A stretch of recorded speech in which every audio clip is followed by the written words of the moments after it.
Today is July 19th, and this is my pepper garden update. I'm in my room where I have all the peppers inside here.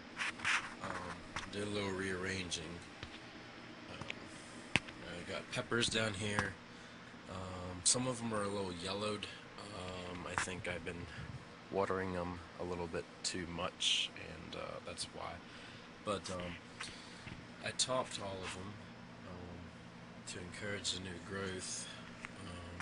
I checked a bunch of them. They're not root bound yet, but they're all topped. And the 7-pod back there is like a mutant 7-pod. See how at the bottom the stem is kind of swirled around there, and it's not growing straight. But anyway, I am getting new growth. This is a paprika here, and you can see the new growth since I topped it. This one's a pumpkin habanero, and you can definitely see the new growth there since I topped it. And let's see what else. These are my basil in the red cups. This right here is my orange hab that I had in my windowsill for a while. You can see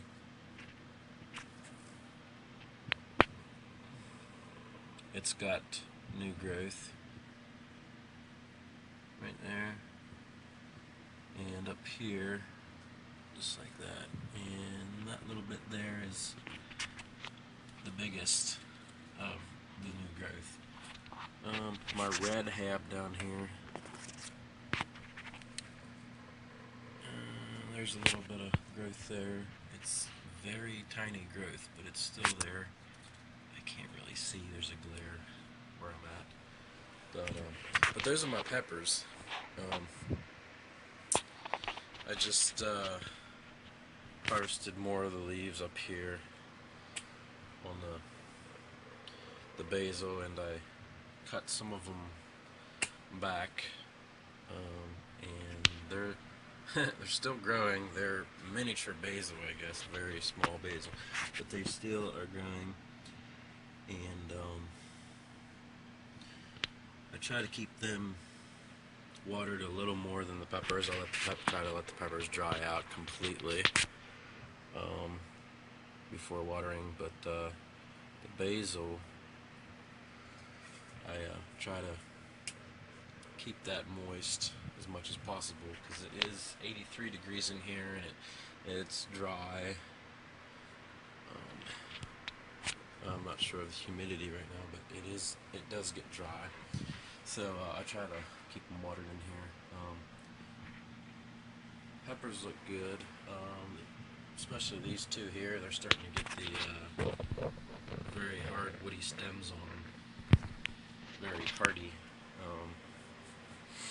almost like a trunk. So, but I think I am next watering. I'll let these dry out completely, and I think I am gonna start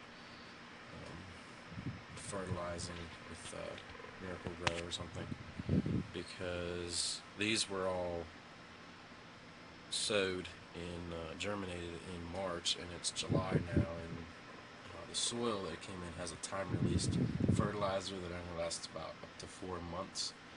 So they're about running out of it by now, and they're probably withdrawing from their fertilizer. So I'm gonna give them instant fertilizer with the watering next time they completely dry out.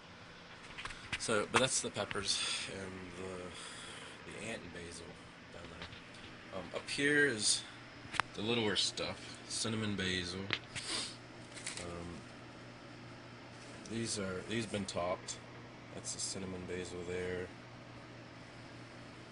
Smells really good. Cinnamon basil. These are all cinnamon basil. This one here, for some reason, those smell like cinnamon. This one smells like some kind of anise or licorice flavor smell. It did yesterday. Now they all smell like cinnamon. I guess I don't know if they change smells or what, but maybe it's my nose is off. But anyway, I have chives back here. They were germinated, on the 9th, and they are perennial to remind me that they'll grow back next year. I'm going to put these in a container pot outside when they get a little bigger to transplant them. They grow to about 18 inches, foot and a half. This is my mammoth dill, and it's very grassy. And this grows, I think it's an annual, and it grows to about 3 feet. So it gets up there, like a tall grass. Everything else here is all my basil that I germinated on the same day as those, on the 9th. So 10 days ago. 10 days ago today. And these are all basil, except for this one is the Russian tarragon. That's why it looks a little different too. But I'll go through real quick with them. There's Greek basil right there. As far as I know, it's good for windowsill container inside, and they have little, smaller leaves than normal, but they're really strong in the essential oil, so we'll see what happens there. I'm gonna thin them out here pretty soon so they have more root space. The next one is sweet basil, actual sweet basil. Probably one of the best for pesto making, and probably one of the better flavors out of all of them. But so I got sweet basil there. Got purple basil here. This is primarily, I think, ornamental. It's just for looks, but it is also edible, in case you could use it as a garnish or whatever. But it can, all basil can still be eaten, as far as I know. But this is more for looks, I guess, when it gets the purple flowers on it.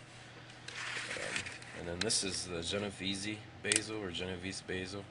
I don't know if I'm saying that right, but I don't know much about it. But that's it for the basils. Up here, I have 6 more peppers I just germinated yesterday at midnight. So on the 18th at midnight, around midnight, it was maybe an hour after midnight, I germinated 6 seeds, 3 of each kind, 2 seeds each. And I have, let's start over here, I have a poinsettia, or poinsettia. It's an ornamental pepper, and great for containers, so that's why I decided to do that. Tequila Sunrise is an ornamental pepper too. It's very hot. It's and it's more shaped like a, I guess I've heard it looks like a carrot. I guess it's thin-walled, looks like a carrot.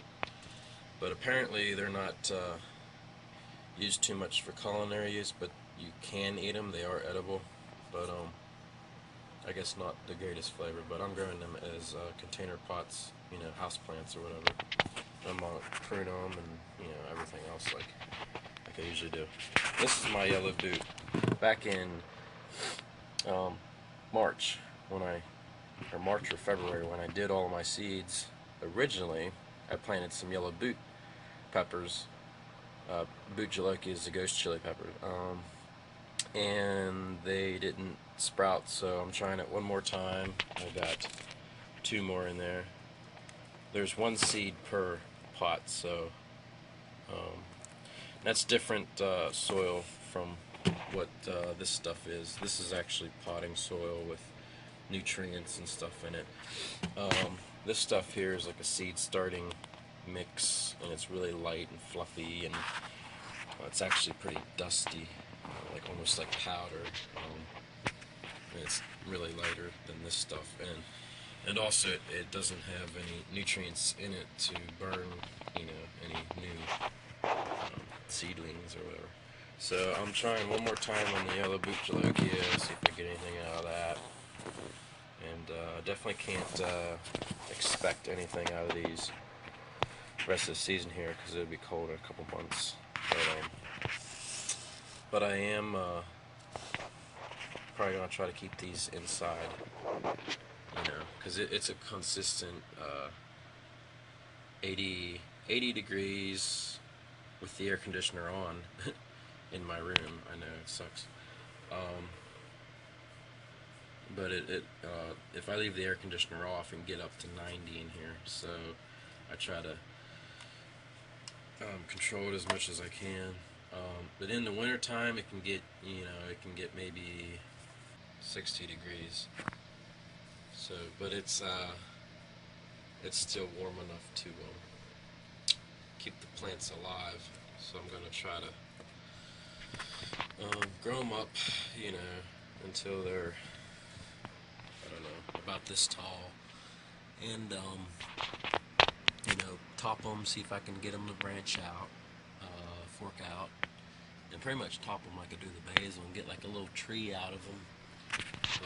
And then by like next year, I can probably, set them outside, get them hardened off, and I'll have peppers like really early in the season, like a month or two earlier than normal. So that's the plan, as far as the boot's concerned. But I'll probably try it with the other two, just to see what goes. But anyway, basil has little tiny leaves, true leaves forming right there. See them? That's cool. Anyway, this tarragon's supposed to get up to like 4 feet tall, so that's I might thin it out a little bit, or I might not. Just depends. I figure a 4-foot tall plant probably has some kind of roots to them, and I don't want them to get like crowded or whatever. So I might do that. But I'll take you out to my outside garden now, since you've seen what I have in here. But okay, we'll go outside now. Here's something I don't get to do every day, is to film a bumblebee up close and personal. Usually they're flying around and they're aggressive and trying to sting me, but apparently he likes this baler twine. Baler twine is what keeps the hay bales intact. But he disappeared now. I don't know where he went. He might have flown off. Anyway, thought I should show you that little cool piece of nature. He's a master pollinator. Okay, this is my outside garden for July 19th. First thing you notice is probably the hose. It's a soaker hose. A couple days ago, let me start off by saying it's gotten really, really hot and fairly dry.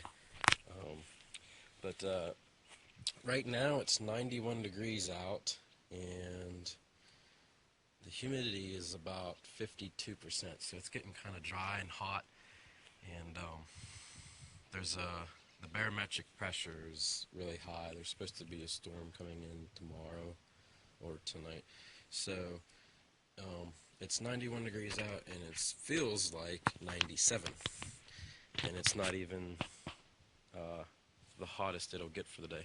But anyway, I have hose run, and then I have the soaker hose. I have about 200 feet of regular hose coming from the water hookup to the actual garden hose, and I turned it on the other night and gave them about 2 hours of the hose being on for about 2 hours at night after the sun goes down to water them. And it takes about 15 minutes from the hose being turned on to get through all of the hose at the very end of the hose. But anyway, there's like 200 feet of garden hose just running from the hookup to where it's at right there.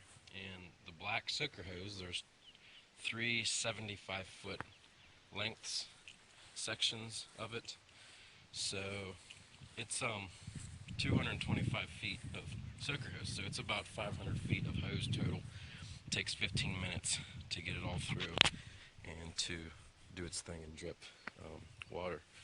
But anyway, the hose, pretty much I got it, coming down here, and then it loops around, you can see it. Then it goes up there, loops around, comes back down, right there, loops around, goes up, comes back down, loops around, goes up, and comes back down for a final time. And then it comes over here, and then there's the end of it. So, but anyway, the only thing I don't have hooked up to the hoses is my watermelon, my hops, and my cantaloupes and honeydew melons.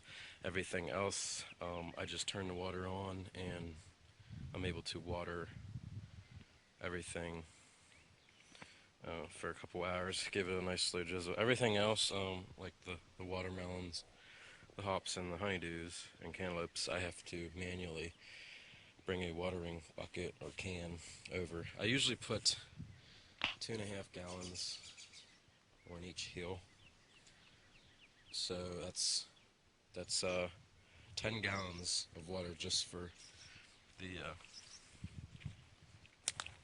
10 gallons of water just for the watermelon, and another 20 over there on the cantaloupes and the honeydews.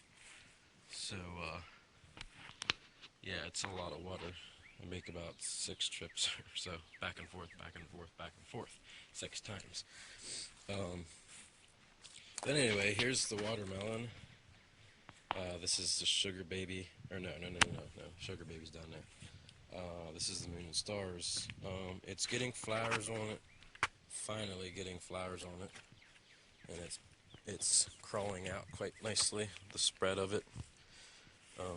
For the main part, it is staying on. The black tarp, I am trying to keep, like every day I come out and try to keep the shoots or whatever from crawling out into the grass like that. So I kind of just put them in, and this one can go this way, and like that. But anyway, no watermelon, actual fruit on these plants yet, but the baby sugar babies I do have, I am getting more and more every time I come out here. There's more and more watermelon. So there's a little baby there, about the size of a softball. This one's a little bit bigger, and it's feeling pretty good, firm. And there's another one here, and then there's a little baby here, and a little baby there. And on this plant over here, there's some too. So there's one there, and a little baby, one there, there's one there, and there's one there. So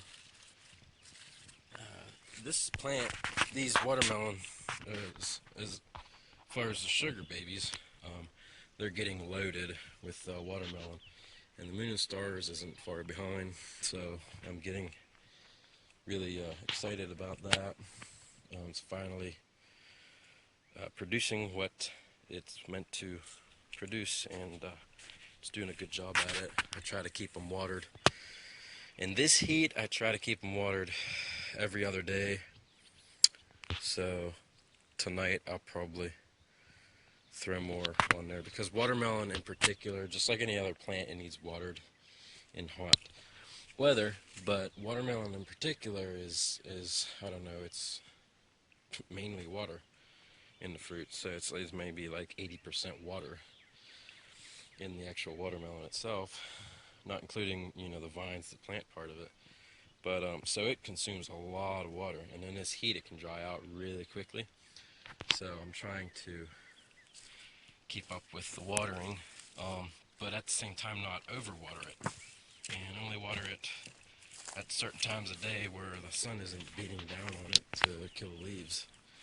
If you get your leaves wet in the sun, it can just wilt the leaves and kill them. But here's the cantaloupe. There's no cantaloupe yet, but it is just loaded with flowers. Same thing with the honeydew. They're all mixed in together. I know there is, the other videos you can tell there is honeydew and there is cantaloupe. They are separate, but they all look the same in here. When I go to actually harvest, the fruit looks different. The plants look the same, identically, maybe very minute differences, but yeah. So been watering them too, just as much as the watermelon. The hops we can do next. The hops are getting ripe. They're getting very ripe. Let's see if I can get in here. Get patched up. These little vines here, they have like this little, like rough, little prickles on them, and you rub against. Oh, there's a bee, yellow jacket. But you rub against that and like bare skin, it can really tear you up. Kind of like grass blades or like corn, if you know what I'm talking about. They can kind of cut you up and give you a rash. But here's one hop. I think it's about ripe. I'll try to show you. You see that, the yellow stuff, lupulin grains? That's what brewers are after when they make their beer.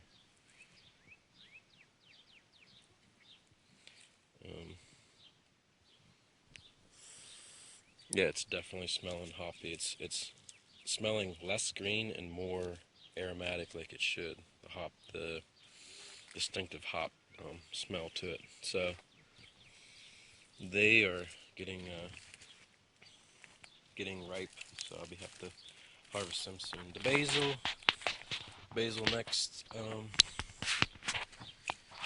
This is the one on the end that I let go, and it's flowering, so I'm not harvesting any leaves.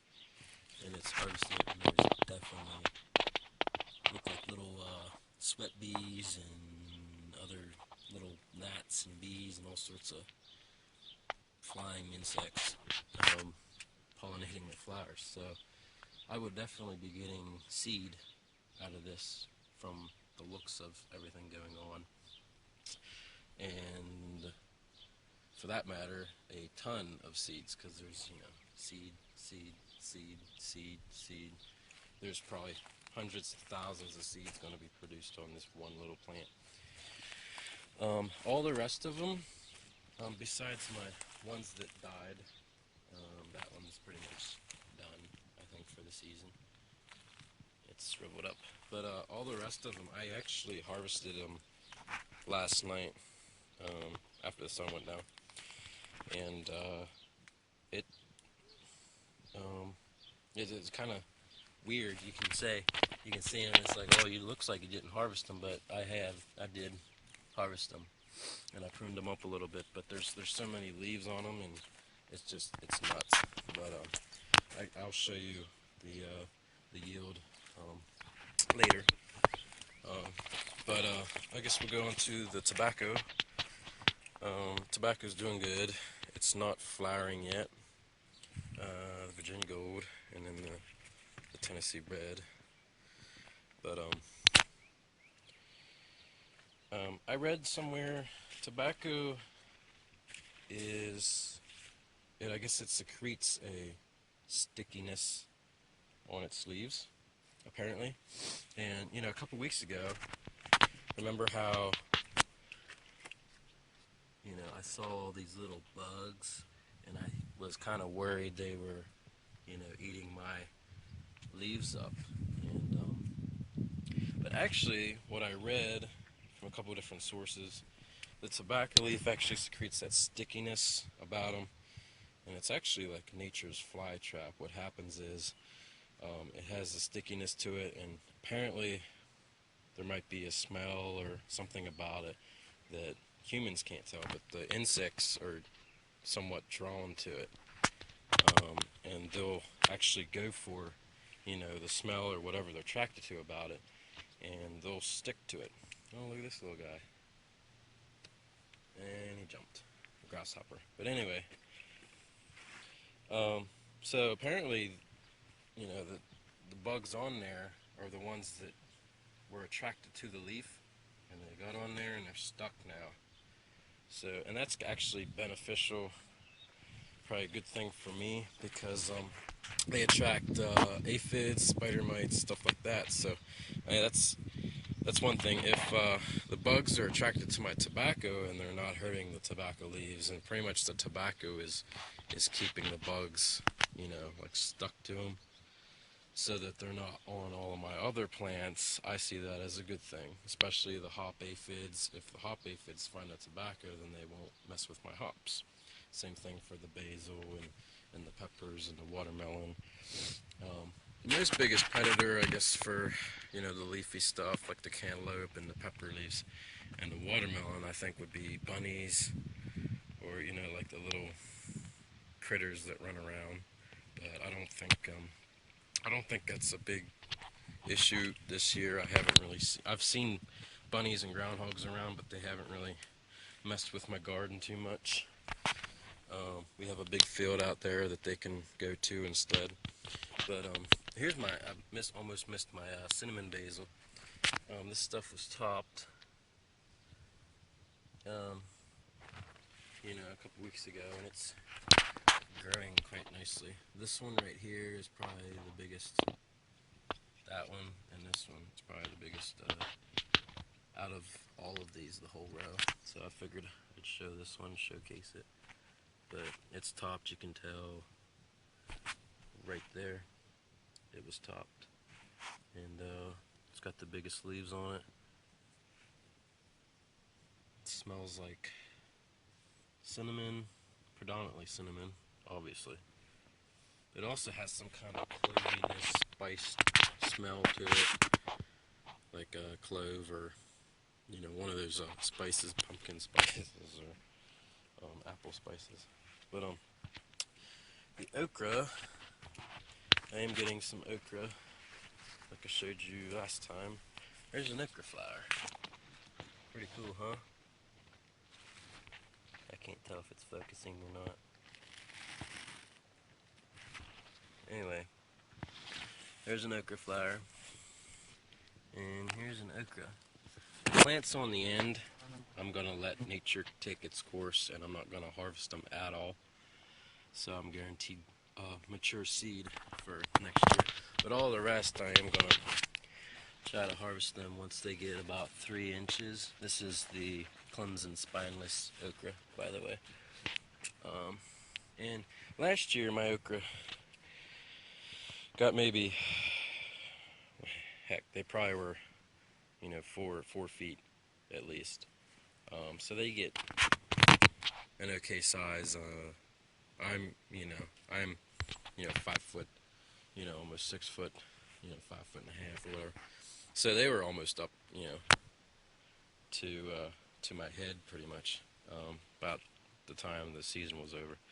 But anyway, the tomatillos are still growing like they are. They're bushy as heck, and there's not much else I can do for them. They're flowering like crazy, and there is some actual fruit production on them. I gotta find them. Here's the only one I could find. It's sad, isn't it? But here's the only one I could find.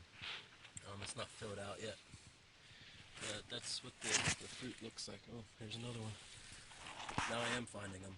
Okay. Anyway, but took me 5 minutes to find them. Got the butterflies, the insects, the bees, the flies, all sorts of stuff growing. So going around the bee that I showed you earlier. They're one of the master pollinators. So I'm happy to see bees, and Anyway, let's start on the peppers. It's really hot out here. I'm sweating already, and I only been out here 10 minutes. Okay. Anyway, these are jalapenos.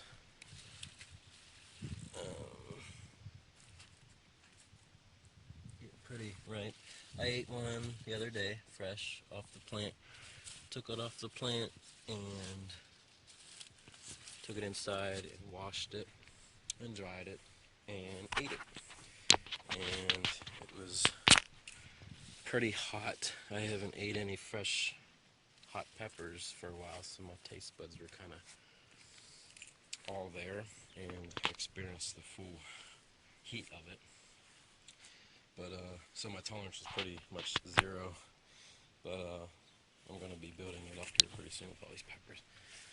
But here's the cayennes, the red cayennes. It's a nice size there. And this is just loaded with them. Portugals, hot Portugals. Oh, look at there. This one fell off. It was beginning to ripen, but it fell off and it looks like half rotted. Oh well. Here's hot Portugal. They're pretty good looking.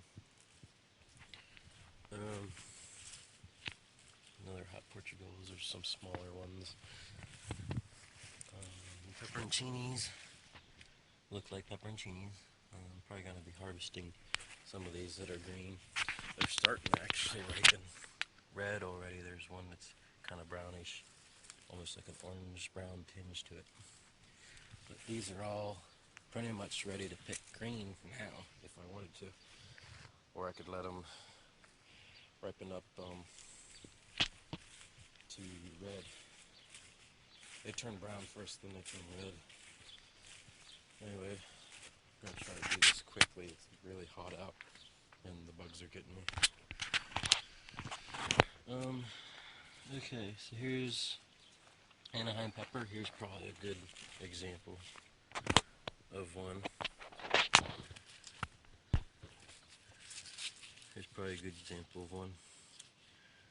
Right there. It's a little fatter, and it's a pretty good size compared to these other ones, little baby ones yet. Alright. And this one is an Anaheim. Okay, this is the yellow cayennes. Yellow cayennes, yellow cayennes, yellow cayennes. And these are the serranos, just like the jalapenos, only smaller and much, much, much hotter. I ate one of these fresh the other week. I don't know if I told you about that, but yes, it definitely got me going. So these are just loaded with serranos. There's a big tie. Oh, there's one. Probably needs. I don't know what happened there, but they're looking pretty good, except for these. But there's more there, just loaded. Then there's the Kung Pao, which look exactly alike. They're long and they're small, skinny, slender, thin. But at the same time, I hear that they have a wicked heat about them. I've never ate any, so I can't tell you from experience what they're like. But Kung Paos, and then the Takanatsumi on the end. There's a couple there. I can't get it to focus, and it's really bright out here. Camera's glaring. But yeah, there's a couple of them there. They're right there. They're upright peppers. So let's go to the habaneros next, shall we? One of the hottest peppers in here compared to the first two rows. these are my red habaneros, and I officially have red habaneros. Unripe red habaneros. But they are there. And there's probably 3 or 400,000 Scoville units going through them. And this is a loaded plant. And this is a loaded plant. Ooh, look at this one. That's weird. It's supposed to be a habanero. It's like a mutant. But these ones are loaded too. They're wilting too. Look at that. That one's got a little bug bite on it. I'm gonna have to pick him. But these are all loaded. It's very hot out here though.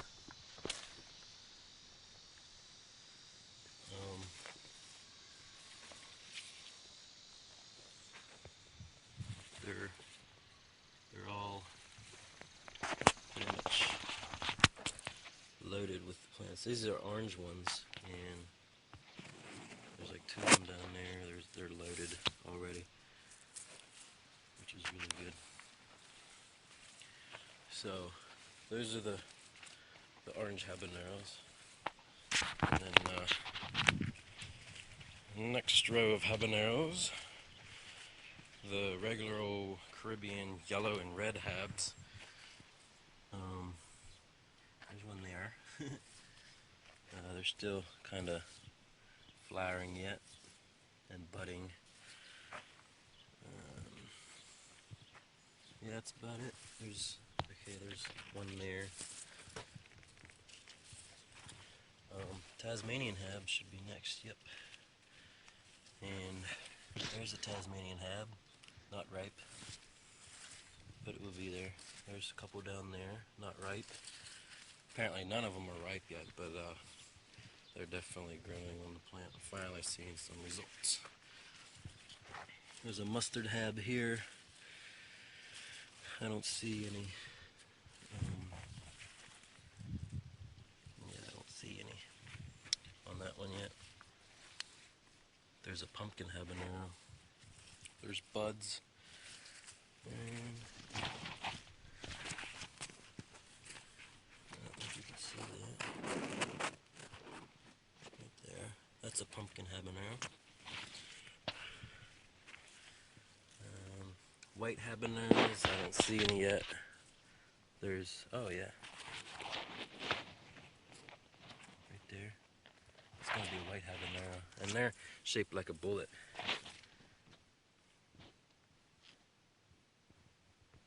So, I can't really see the camera too well, I'm sorry. But there's a yellow Scotch bonnet. And I believe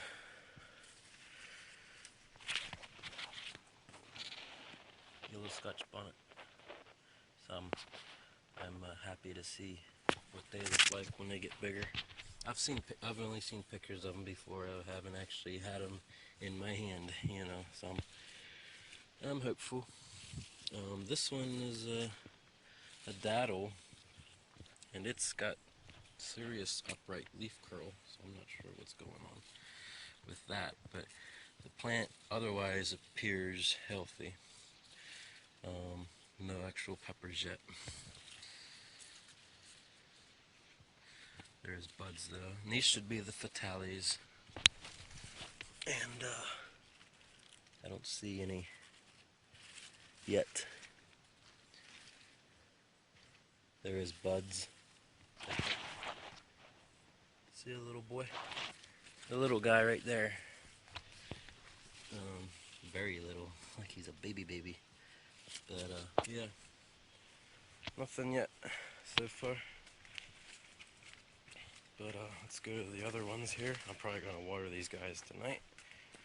It's just they're starting to wilt a little bit, so I'm gonna give them a good thorough watering. Here's my chocolate, Jamaican hot chocolate habanero. There's some inner growth apparently growing, and there's some little buds on them, but there's no actual pods yet, unless they're so tiny that I can't see them. But there's a lot of inner new intergrowth, I guess. 7 pod, there is pods, or buds. I don't know if that's actually, that's a flower, okay. That's a flower, no pods yet, no fruit set yet. But here, the alma paprika, it's loaded. This one's probably the biggest one on this plant here. It's pretty good size. And then you got a lot of little ones there. And here's another alma paprika. There's a big boy there. Almost looks like a pumpkin shaped. Apple shaped, pumpkin shaped. And then this one here is the Santiago, I believe. Yes, the Santiago. And it's got nice little pods there. It's a type of jalapeno, as far as I know. It's a hybrid than the original jalapeno. But there's one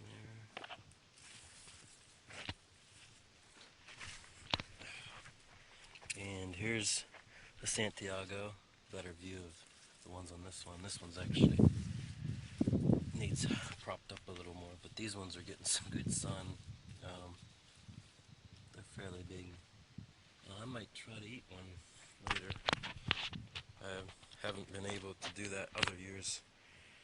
I've eaten the jalapenos other years, but I haven't eaten the actual Santiagos. Last year I didn't get a lot to ripen. But here's the Santa Fe Grande, and apparently that's an upright pepper right there. There's another upright pepper. They might flop over eventually and hang down, but this one is the Firecracker Cayenne. I'm still waiting on pepper pods.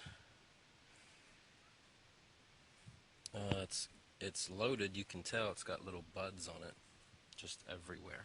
But there's a couple flowers there, but I don't actually see any peppers yet. So we can wait. It almost looks like a poison ivy or something, as far as the leaves look. But it's definitely pepper. And this one here is the other Takanatsumi. It's got one there, and a couple others there, and then that's it. That's it for the garden. I hope you enjoyed the garden. It is very hot out here, and I am sweating beyond belief.